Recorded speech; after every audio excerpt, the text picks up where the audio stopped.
Oh, berarti berkenaan dengan lapangannya seperti itu ya, Pak? Iya. Nah, Pak, pasti banyak sekali nih ya tim dari Endro Center sendiri, Pak. Cuma berdua. Oh, cuma berdua saja, berdua. Pak.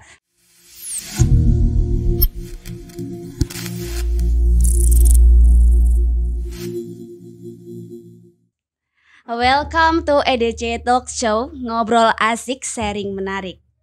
Hari ini kita kedatangan tamu yang sangat berharga, sangat spesial. Ketua Endro Center, Bapak Hartono. Selamat datang, Pak. Selamat datang. Oke, Pak. Terlintas di benak saya ya ketika saya mendengarkan kata Endro Center. Endro itu adalah sebuah nama seseorang dan center itu adalah berpusat. Jadi saya di sini berpikir sebagai orang awam, Pak, Endro Center itu adalah sebuah komunitas yang berpusat pada Bapak Endro. Nah, Pak, kami juga ingin tahu lebih dalam apa sih itu Endro Center? Oke. Jadi Endro Center itu rumah aspirasi Bapak Haji Endro Dwi Cahyono ST, sekarang menjabat sebagai anggota DPRD Jawa Tengah fraksi PDI Perjuangan. Jadi di dalam Endro Center itu membantu program-programnya Pak Endro, misalkan turun ke bawah untuk di daerah pemilihan seperti itu. Oh, berarti berkenaan dengan lapangannya seperti itu ya, Pak? Iya. Nah, Pak, pasti banyak sekali nih ya tim dari Endro Center sendiri, Pak. Cuma berdua. Oh, cuma berdua saja, Pak. Kalau di Endro Center sendiri cuma saya dengan Pak Ali Ridho, usia 60 sekian. Tapi di bawahnya Endro Center itu kan ada relawan-relawan, ada di tingkat kecamatan maupun di tingkat desa. Gitu, Mbak Erika. Oh ya. Lalu kalau boleh tahu sendiri berapa ini, Pak, jumlah dari tim Endro Center sendiri, relawan Endro Center? Apakah boleh dikasih tahu, Pak? Kita di Kabupaten Pati dan Rembang, karena kan ini kan Pak Endro ini kan di Dapil Jateng 4. Jadi di Pati dan Rembang sekitar 5.000 orang. Jadi kita mengkoordinasikan tim ini ada 5.000 orang. Oh, gitu. Berarti timnya bukan hanya di Pati saja ya, Pak, tapi itu di tahun 2019 lalu. Sekarang cenderung lebih bertambah karena banyak yang ingin menjadi relawan Endro Center. Gitu. Berarti banyak yang tertarik dengan Pak Endro, seperti itu ya. Pak, kami juga ingin tahu sih bagaimana sistem kerja dari Endro Center tersendiri. Apakah kerja pada saat pemilu saja atau ada kerja program-program kerja yang lain, Pak? Bisa dijelaskan lebih detailnya, Pak? Kalau di tahun 2019 itu Mas Endro kan belum dikenal oleh masyarakat. Jadi bagaimana cara kita untuk menaikkan popularitas dan elektabilitas. Dari segi elektabilitas kan bagaimana Mas Endro ini terpilih kan gitu.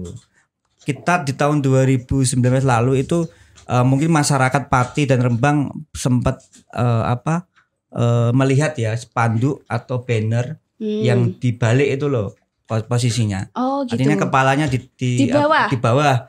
Itu kan ketika itu jungkir balik demi rakyat kan. Oh begitu. Gitu, berarti ada filosofi tersendiri dari gambar itu. Dan ya, sekarang Pak? Memang jungkir balik beneran gitu. Gitu. Terus yang kedua tentunya kita membantu pekerjaan dari Mas Endro ini kan. Mas Endro kan sering turun ke bawah. Gitu. Jadi kita menyiapkan segala sesuatunya, kita menyiapkan segala macam yang diperlukan, kita berkomunikasi dengan banyak relawan. Lah kita mengkondisikan semacam itu. Nah ini kan mendekati tahun 2024, artinya kan kurang 2 tahun lagi ada pencalonan. Artinya kita sudah memulai untuk mengumpulkan data, mengumpulkan relawan-relawan. Gitu. Berarti ini pada tahun 2024 pada saat ada pemilu Pak Endro ingin mencalonkan diri sebagai wakil rakyat lagi ya? Ya, melanjutkan terkait dengan program ketika tidak ada pemilihan seperti yang kemarin. Tentunya kan Pak Endro kan anggota DPR, ada reses untuk menyerap aspirasi, ada kegiatan dengan OPD, semacam itu. Jadi tidak hanya fokus memenangkan beliau, tapi mengawal beliau bagaimana bekerja lebih baik. Oh gitu. Jadi wakil rakyat untuk rakyat kayak gitu ya Pak ya. Semacam itu Mbak Erika.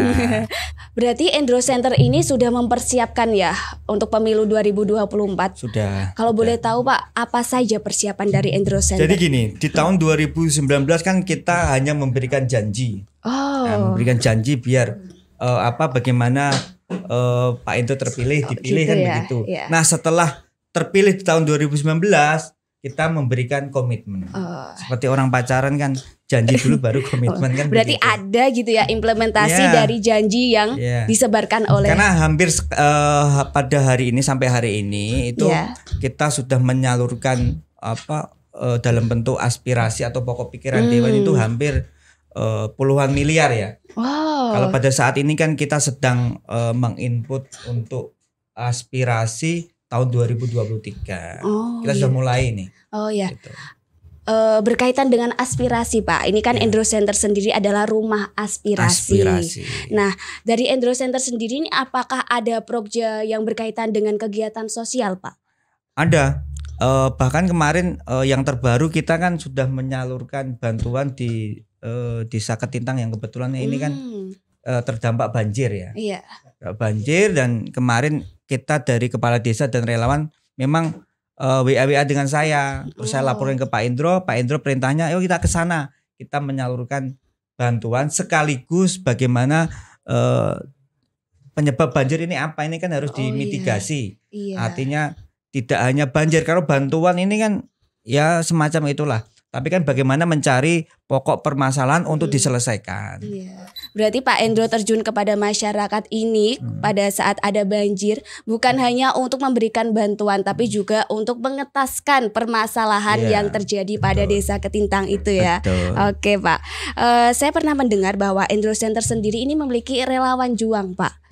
Nah, apa itu Pak? Boleh diceritakan Pak? Nah, kalau relawan juang ini kan baru kita buat ya, tapi kita belum resmikan karena kita butuh relawan milenial. Jadi relawan Endro Center nanti ada sayap relawan namanya relawan juang. Nanti terdiri dari anak-anak muda yang dari 17 tahun ke atas, tapi mentoknya di umur 35 tahun. Harapannya untuk bagaimana menambah suaranya Pak Endro. Gitu ya. Kita kan harus terukur gitu. Di relawan juang itu sendiri apakah ada setiap desa atau kecamatan atau hanya kita lingkup umum di kabupaten yang penting ada relawan juang seperti itu? Kalau rencananya kita setiap desa nanti kita akan proyeksikan ada. Namun secara bertahap kita harus ada rekomendasi dari kepala desa yang kebetulan memang mendapatkan aspirasi. Jadi kita ada indikator-indikator yang akan kita gunakan agar ini bagus. Gitu ya Pak. Jadi relawan juang ini nantinya untuk Endro Center itu lebih terpercaya gitu ya untuk. Betul. Oke Pak, apakah ada kriteria tertentu untuk menjadi relawan juang selain batasan usia, entah itu pendidikan atau apa Pak? Apakah ada? Kalau pendidikan minimal SMA SMK sederajat.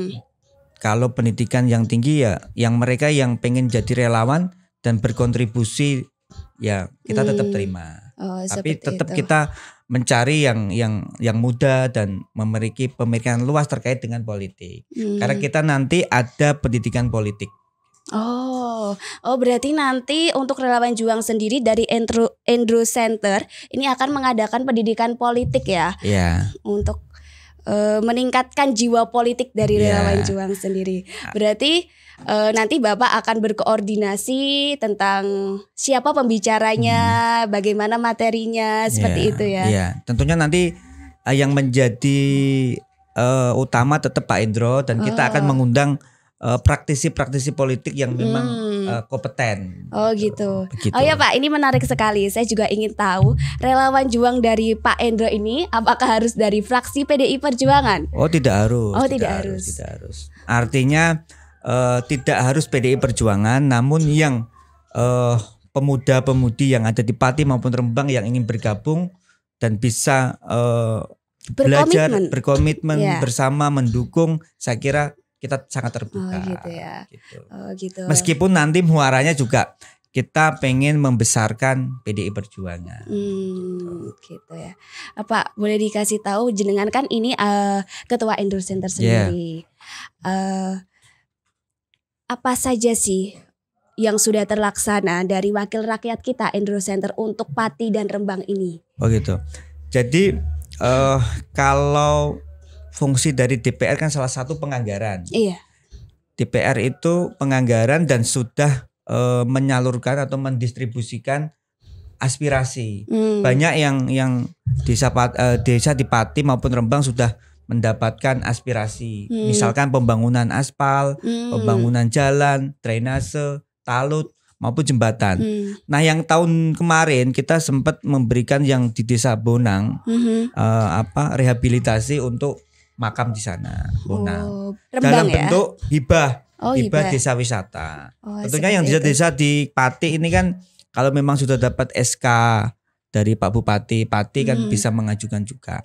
Dan kita juga ada hibah untuk tempat ibadah, ada yang gereja, ada yang musola ataupun yang lain. Itu ada. Meskipun jumlahnya juga terbatas, tapi saya meyakini sedikit banyak nanti bisa membantu masyarakat. Oh iya. Gitu Erika. Iya, wakil rakyat untuk rakyat seperti itu. Betul. Ya Pak ya. Pak, ini kan 2 tahun sebelum pemilu ya. Pasti ini Endro Center sudah mempersiapkan segala macam yang berkaitan dengan kampanyenya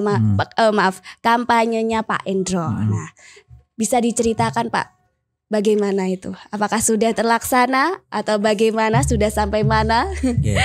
Jadi kalau di tahun 2019 kita kan ditarget Pak Endro itu 40%. 40% sekitar 40.000. Tapi pada faktanya kita lebih. Kita dapat 61.000 itu di Kabupaten Pati, terus 5.600 itu di Rembang. Padahal target kita hanya 40.000. Oh gitu ya. Jadi kan tadi sudah sampaikan bahwa strateginya adalah bagaimana meningkatkan popularitas dan elektabilitas. Nah, untuk tahun 2024 ini kita masih menyusun. Artinya tahun 2019 strategi kita tidak akan relevan dipakai di tahun 2024. Gitu. Karena sudah perkembangan zaman yang berbeda. Mungkin kalau 2019 kita pakai baliho yang kita balik, kepala di bawah, mungkin 2024 nanti akan berbeda.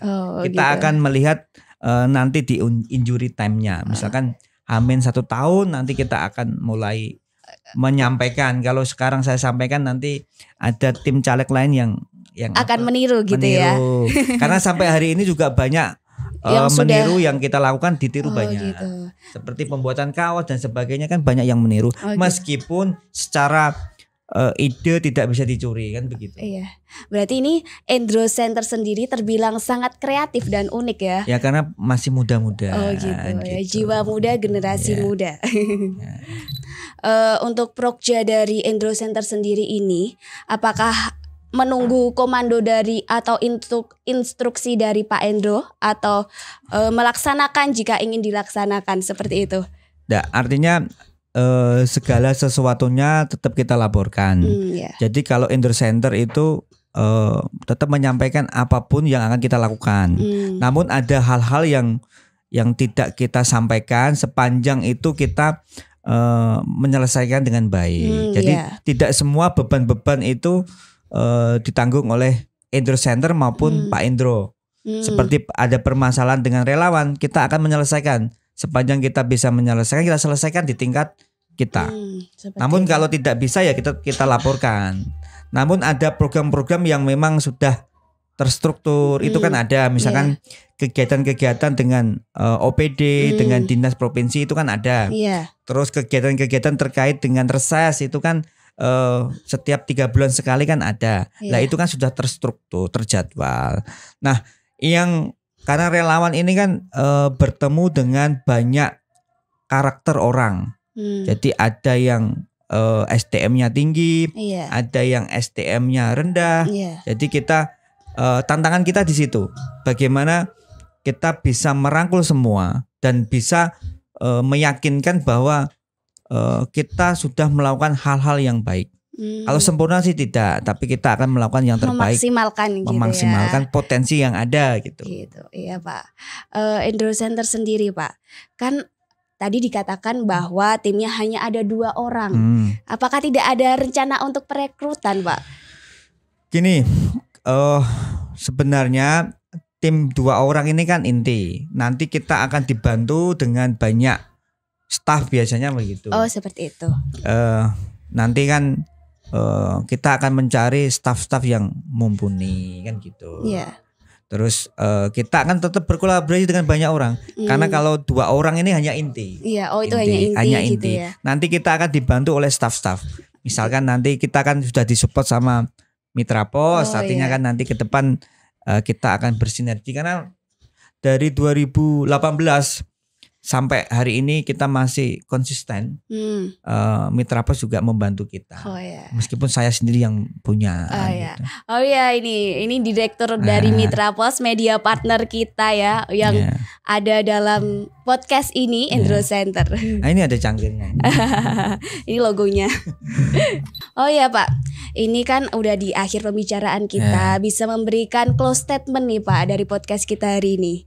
Jadi Rumah Aspirasi ini salah satu tempat untuk memenangkan Pak Endro dan membantu Pak Endro.